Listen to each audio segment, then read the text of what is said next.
My brothers and sisters, there are seasons in life when everything you thought you could count on is taken from you. 4 months, 120 days. That may not sound long to someone on the outside, but when you're living in pain, confusion, isolation, and silence, it feels like a lifetime. I went through hell for 4 months, not a metaphorical inconvenience. Not a bad day or two. I'm talking about waking up every day wondering if the darkness would ever lift, if the prayers were being heard, if I'd ever recognize myself again. Pain doesn't always scream. Sometimes it sits in silence and watches you break. It's not always loud, dramatic, or visible to the people around you. Sometimes it's the quietest presence in the room, sitting beside you like a shadow, clinging to your chest, pressing down on your spirit. It's the invisible weight you carry while you go about your day pretending you're okay. You smile, you respond to messages, you show up, but inside there's a war being fought that no one sees. Pain doesn't always come with warnings or sirens. Sometimes it walks in silently and settles in without a sound, taking over everything without asking permission. That's the kind of pain that truly breaks a person, not because it shouts, but because it waits. Waits for the perfect moment to steal your breath, to remind you it's still there. There are days when you look fine on the outside, you wear your usual clothes, you speak in the same tone, you even laugh at the right moments. But inside, you're falling apart in pieces so small, even you can't gather them together. The silence of pain is cruel, because no one notices. They think you're strong, they think you're handling things, but the truth is, you're barely hanging on.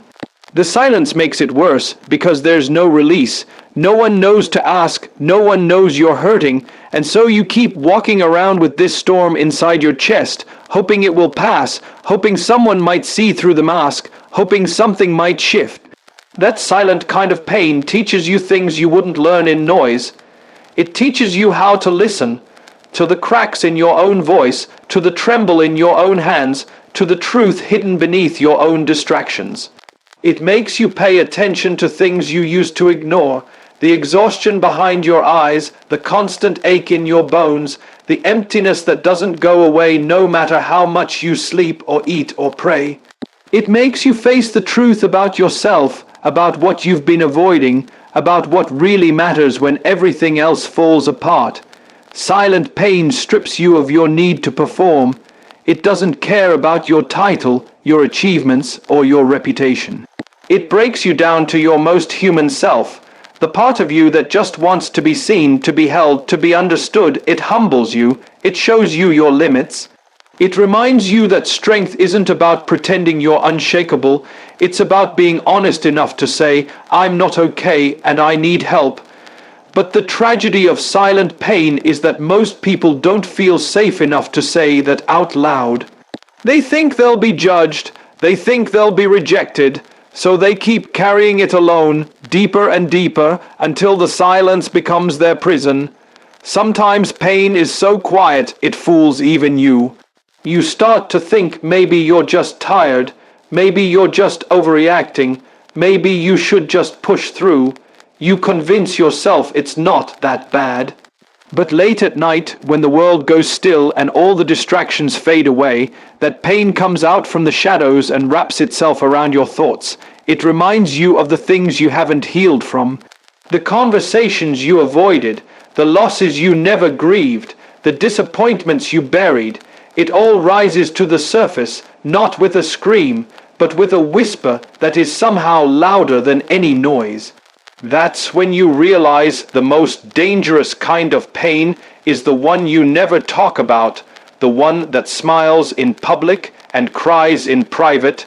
The deepest breaking reveals the strongest foundations. It's only when life begins to fall apart that you start to see what's really been holding you together. In the moments of collapse, when everything familiar starts to vanish and the comfort you relied on disappears, you come face to face with your core. That's when the truth steps into the light. The roles, the image, the identity you've carried, they all begin to peel away, and you're left with the raw, unfiltered version of yourself. The breaking doesn't destroy you. It exposes you. It shows you the cracks and the strength, the fear and the courage, the lies you believed and the truth you forgot. You can live your whole life thinking you're strong because nothing has tested you, but when the test comes, when the storm hits, when the world shakes, that's when the real strength is measured. In that breaking, you learn what you've been building on. Maybe you thought it was faith, but now you realize it was control. Maybe you thought it was confidence, but it was performance. Maybe you thought it was joy, but it was distraction. The breaking strips the layers until all that's left is foundation. And if that foundation was shallow, if it was built on people, validation, temporary highs, it crumbles. But if the foundation runs deep, if it was planted in truth, in hope, in something bigger than your circumstances, then even when everything else falls apart, that core holds. The beauty of being broken deeply is that it shows you what truly matters. It humbles you to your knees and forces you to ask the hard questions. What have I been depending on?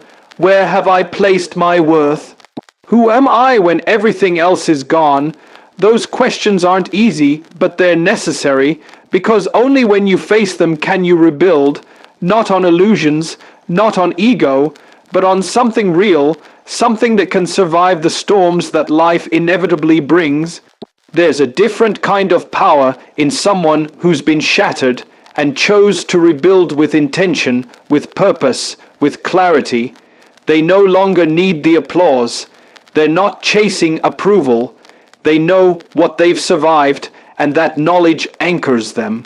Breaking also reveals what's been hiding beneath the surface. Sometimes the pain forces the truth to rise. You discover the wounds you never healed, the fears you never admitted, the lies you believed about your worth, your identity, your future. It's painful to see it all, but in that painful honesty, something shifts. You stop running, you stop pretending, and you start facing yourself, your real self. That kind of facing is brutal, but it's also liberating. Because when you see who you are without the filters and the expectations, you also begin to see who you could become. You begin to understand that healing is possible, not by escaping the pain, but by walking through it. Sometimes people look at brokenness as weakness, but those who have truly broken and chosen to rebuild know better. They know there's strength in starting over, strength in sitting in the rubble and deciding to believe again, strength in saying, "This broke me, but it will not define me." That's a different level of power, not loud, not flashy, but steady and unshakable. It's the strength of someone who knows that storms don't ruin them, they reveal them. They know the cost of resilience, they've earned their peace, they've faced the fire and didn't let it consume them, because the foundation beneath them wasn't made of comfort, but of conviction. And conviction doesn't collapse under pressure, it deepens, it roots, it grows stronger through every tear, every scar, every silent battle fought in the dark. Isolation can be the loudest teacher of identity and faith. When everything familiar falls away, when the voices that once surrounded you grow quiet, when the invitations stop coming, when the phone doesn't ring, you begin to notice things you couldn't hear in the noise. Isolation has a way of stripping the layers. It takes you out of the crowd and forces you to sit with yourself, not as others perceive you, but as you truly are. And that kind of encounter with your own soul can be both terrifying and transformational. Because in isolation, the distractions vanish, the masks fall, the performance ends, and you're left with questions that demand answers. Who am I without them? Who am I without the attention, without the validation, without the applause? For some, isolation feels like punishment, but for others, it becomes the turning point. It's in the silence of separation that clarity begins to rise. You start to hear your own thoughts clearly. You start to discern between what you want and what you've been taught to want. You begin to recognize the ways you've been living to please others. You catch yourself repeating patterns you never questioned, and slowly you begin to rediscover the parts of you that got buried under expectations, trauma, rejection, and fear. There is something sacred about being alone, not lonely, but alone in a way that awakens something deeper. In that aloneness, you remember your voice, you reconnect with your values, you start to understand the difference between noise and truth. Faith is often built in isolation, not in the comfort of community, but in the aching absence of it. It's easy to believe when everyone around you is encouraging you. It's easy to feel strong when you're surrounded by support. But what about when you're not? What about when no one is watching? What about when your prayers feel unanswered, when the heavens feel shut, and you're left to wrestle with your doubts in the dark? That's where real faith is formed. Not the kind you post about, but the kind you bleed for. The kind that grows in the soil of disappointment. The kind that survives the wilderness. The kind that holds on even when there's no sign of breakthrough. In isolation, you also begin to see who and what truly matters. Relationships that were built on convenience fall away. Friendships that thrived on shared distraction dissolve. The truth rises in that stillness. And though it's painful, it's also purifying. You stop wasting energy on people who don't show up. You stop chasing spaces that reject you. You start creating boundaries, not out of bitterness, but out of wisdom. You learn that protecting your peace is not selfish, it's survival, and the loneliness that once felt unbearable begins to feel like preparation, not for exile, but for elevation, for a new chapter that requires a new version of you, one who's healed, grounded, and whole. Isolation teaches you to depend on something greater than people. It shows you the limits of human support and pushes you toward divine strength. It reveals the instability of applause and introduces you to the unshakable presence of God, who doesn't need a crowd to speak. In fact, he often chooses the silence. He speaks in the moments when everything else goes still. And when you finally learn to listen in that silence, you discover that you were never really alone to begin with. You were being pulled away not for punishment, but for preparation. Pulled away so you could be reintroduced to the truth of who you are and what you carry. Pulled away to be rebuilt from the inside out. Pulled away not to be forgotten, but to be redefined by fire, shaped by truth, and strengthened for the next season. Not all survival looks like victory. Sometimes it looks like showing up broken. There's a version of strength that the world doesn't celebrate. It doesn't come with applause or medals or loud testimonies. It comes in the form of quiet resilience, hidden tears, and the decision to get up even when everything in you wants to stay down. Survival doesn't always mean standing tall. Sometimes it means dragging yourself through the day with nothing but hope as thin as a whisper, and yet that's still survival, that's still strength, that's still something to honor even if no one else sees it. There's a misconception that surviving means everything worked out, that the pain is over, that the storm passed and left you standing tall and untouched. But survival is messier than that. It means you're still here, even though you've been through things that should have broken you completely. It means you've cried in secret, prayed in silence, and fought battles behind closed doors that nobody will ever fully understand. It means you showed up to life, to work, to responsibilities, even when your soul felt like it was unraveling. And even though your hands were shaking, you still reached for what needed to be done. Some days survival means you smiled when it was easier to cry. Some days it means you stayed silent when you wanted to scream. Other days it means you allowed yourself to feel, to fall apart, to admit that things are not okay. That too is survival, because it takes strength to be real in a world that rewards masks. It takes courage to admit you're hurting when everyone expects you to be fine. It takes something powerful inside of you to keep moving when nothing around you is changing. There are people walking around every day carrying invisible burdens. They're showing up to jobs, families, churches, and relationships while nursing wounds that haven't had time to heal. They're functioning in brokenness, hoping no one sees the cracks, and yet they are surviving quietly, bravely, softly. They're not giving up, even when it feels like the pain will never end.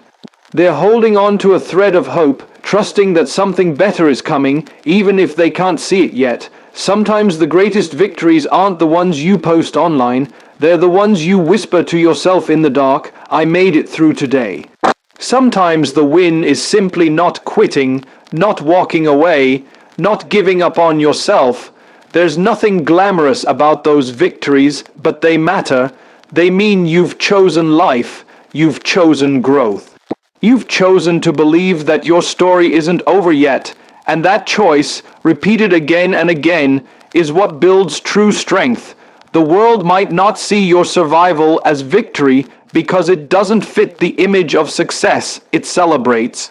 But you know better, you know what it took to survive, you know the nights you couldn't sleep, the days you felt numb, the mornings you didn't want to get out of bed, you know the courage it took to reach out for help, or to keep going when help didn't come. That inner work, that quiet endurance, that daily choosing of life over giving up, that is the kind of victory that lasts, because it builds character, it builds depth, it builds compassion for others who are also barely holding on. True survival reshapes you, it deepens your empathy, it teaches you to be gentle with others because you understand what it means to suffer silently. It shows you that strength isn't always about pushing through without emotion. It's also about knowing when to rest, when to cry, when to allow yourself to be held. You begin to realize that survival isn't just about staying alive, it's about continuing to believe, continuing to hope, and continuing to reach for healing even when your heart still feels shattered. In the fire, purpose is not lost, it's refined. There's something about intense struggle that reveals what comfort never could. The fire doesn't come to destroy, it comes to reveal. It burns away the illusions, the false identities, the shallow desires, the distractions we cling to when life is easy. It exposes what's real and what's not, what's lasting and what's temporary. It makes you confront your motives, your choices, your beliefs. In the fire, you can't fake strength. You can't pretend everything is fine. You're stripped down to the bare bones of who you are, and in that place of raw exposure, your real purpose starts to come into focus. There are seasons where everything you thought was secure begins to unravel. Plans fall apart, people walk away, resources dry up, and it feels like you're losing everything. But sometimes what feels like loss is actually a clearing, a divine removal of what you didn't know was standing in the way of who you're meant to become. When the fire comes, it doesn't ask for permission. It arrives with force, with heat, with pressure, and yet it has a sacred purpose, not to end your story, but to refine the next chapter, because purpose is not born in comfort, it's revealed through trials. The fire tests your values, it challenges the foundation of your faith. It asks you to trust when there's no evidence, to move forward when you can't see the path, to hold on to hope when all you feel is despair. It pushes you past your breaking point to show you that you're more resilient than you believed, that you can survive more than you imagined, and in that process, something begins to shift inside you. Your heart, though bruised, becomes deeper, your vision, though blurred, becomes clearer, your character, though tested, becomes stronger. It's easy to feel like the fire is a punishment, especially when the heat is relentless and the answers are few. But not every fire is meant to burn you down. Some fires come to burn the false things off you, the fear, the pride, the lies you believed about your worth. The fire is painful, yes, but it's also a purification. It makes space for what's real to emerge. It breaks the chains of what no longer serves you. It confronts the cycles you've been stuck in. It invites you to rebuild from the inside out, this time with wisdom, intention, and truth. Purpose isn't something you always find when life is easy. It's something that reveals itself when everything else has been stripped away. When you've cried the tears, questioned everything, wrestled with the silence, and still chosen to rise, that's when purpose begins to whisper. Sometimes it whispers through the pain itself, through the compassion you now feel for others in suffering, through the strength you didn't know you had, through the vision that begins to form out of the ashes. It doesn't shout, it reveals slowly, quietly, like gold uncovered beneath the fire. When you come through the fire, you're not the same. You're more grounded, you're more aware, you're more intentional about who you let in and what you chase after. You don't settle for shallow things because you've learned what depth costs. You've learned the price of peace, the weight of healing, the value of staying when it would have been easier to walk away. The fire taught you how to stand when nothing made sense. It taught you that survival was never the end goal, transformation was. And now you carry something different. A kind of wisdom that can't be taught, only lived. A kind of clarity that can't be explained, only experienced. A kind of faith that's no longer theoretical, but forged in flames and held together by grace. Healing doesn't always look like light pouring in. It often looks like sitting in the dark long enough for your eyes to adjust. It's not always a triumphant moment where the pain disappears and joy floods back in. Sometimes healing is quiet, slow, and unrecognizable at first. It begins with tiny shifts, the decision to get out of bed, the courage to speak the truth, the moment you admit that you're not okay but you're willing to try. It's the subtle, unseen work of choosing to keep going even when your heart still feels heavy. Healing isn't always loud. Sometimes it's just the decision to breathe through another hour without giving up. The journey of healing is not linear. There are setbacks, relapses, days when you feel like you're drowning again, moments when the old pain resurfaces and makes you question whether anything has changed, but those moments don't erase your progress. They are part of it because healing isn't about never feeling the pain again. It's about learning how to face it without letting it control you. It's about building resilience, not erasing emotion. It's about learning how to feel everything fully without being swallowed by it. And that takes time, that takes patience, that takes more strength than most people realize. Healing means learning to be kind to yourself in the places where you once judged yourself. It means choosing grace over guilt, presence over perfection. It's about recognizing that you're not weak for breaking. You're human.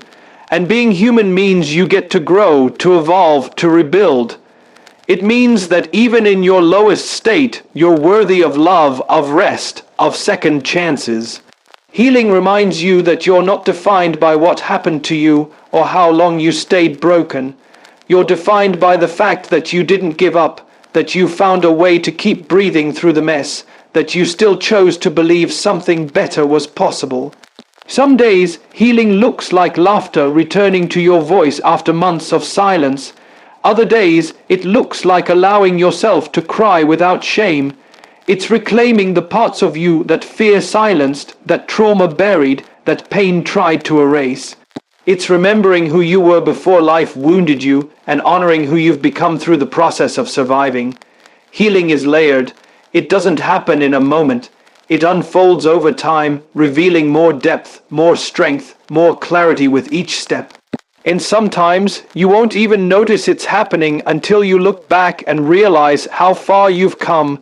You'll know you're healing when the triggers lose their grip, when the memories that once haunted you begin to fade into the background, when you can talk about your story without reliving it, when you stop blaming yourself for things that were never your fault, when you start to choose peace even when chaos invites you in.